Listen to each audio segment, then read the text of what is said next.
আজ থেকে ঠিক 2 মাস আগে সমস্যাটা শুরু হলো।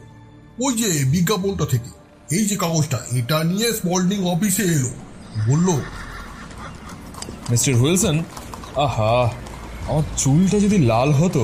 এই তো দেখুন না বিজ্ঞাপনটা, রীতিমতো লাভের চাকরি। আর আমার ধারণা যত লোক ওদের দরকার তত দরখাস্ত কিন্তু ওরা পাচ্ছে না। চুলের রংটা যদি পাল্টাতে পারতাম তাহলে দিব্যি চাকরিটা বাড়াতে পারতাম। আমি অবাক হতেই সে বিস্ময়ের সঙ্গে জিজ্ঞাসা করলো, শোনেননি কখনো রক্তকের সংঘের কথা?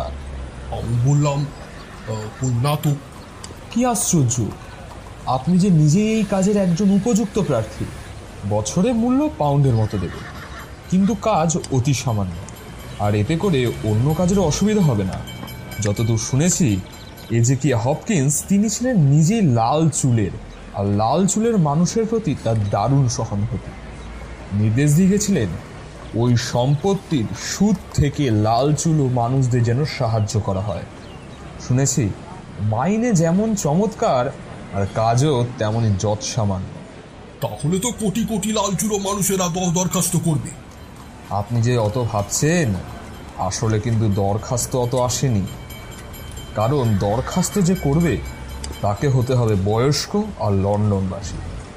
লন্ডনে তিনি ব্যবসা করে টাকা করেছিলেন বলেই তার এই লন্ডনবাসীদের প্রতি কৃতজ্ঞতা। আর শুনেছি চুল হালকা লাল, ঘোড়ো লাল, যা অন্য রঙের হলেও চলবে না, একেবারে জল জলে আগুনের মতো রং হওয়া চাই। আপনি যদি দরখাস্ত করেন তাহলে অবশ্যই চাকরিটা পেয়ে যাবেন। উইলসন পুনরায় শুরু করলেন, মিস্টার হোমস, দেখছেনই তো আমার মাথার চুল খুব উজ্জ্বল লাল বর্ণের। তাই স্পল্ডিংকে নিয়ে বেরিয়ে পড়ে ঘটনাস্থলে হাজির হলাম। গিয়ে দেখি উত্তর দক্ষিণ পূর্ব পশ্চিম শহরের সব অঞ্চল থেকে যত মানুষের মাথার চুলে লালের আভাস আছে সবাই বিজ্ঞাপন দেখে এসেছে। সমস্ত স্ট্রিট লাল চুলো মানুষের টাসা মশাই। সারা পপুসকোট মনে হচ্ছে যেন একটা কমলা লেবুর দোকান। স্পল্ডিং আমাকে ঠেলে ঠুলে ভিড়ের মধ্য দিয়ে অফিস ঘরে নিয়ে এলো। ওটা 2 কাঠের চেয়ার আর একটা টেবিল ছাড়া আর কিছুই নেই সেই অফিসে। সেই টেবিলের পিছনে রক্তকেশো ছোটখাটো একটি মানুষ বসে বসে ইন্টারভিউ নিচ্ছিলেন। আমার পালা আসতেই আর আমাকে দেখেই মনে হলো আমাকে যেন তার একটু বেশি পছন্দ হয়েছে। স্পল্ডিং আমার পরিচয় করিয়ে দিয়ে বলল, মিসেস জাভেদ উইলসন, ইনি লিগের কাজ নিতে রাজি আছেন?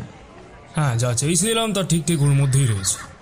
তিনি চেয়ার থেকে উঠে এক পা পিছিয়ে গিয়ে মাথাটা এক পাশে হেলিয়ে এমন ভাবে আমার চুলের দিকে তাকালেন যে আমার বেশ লজ্জাই লাগছিল তখন।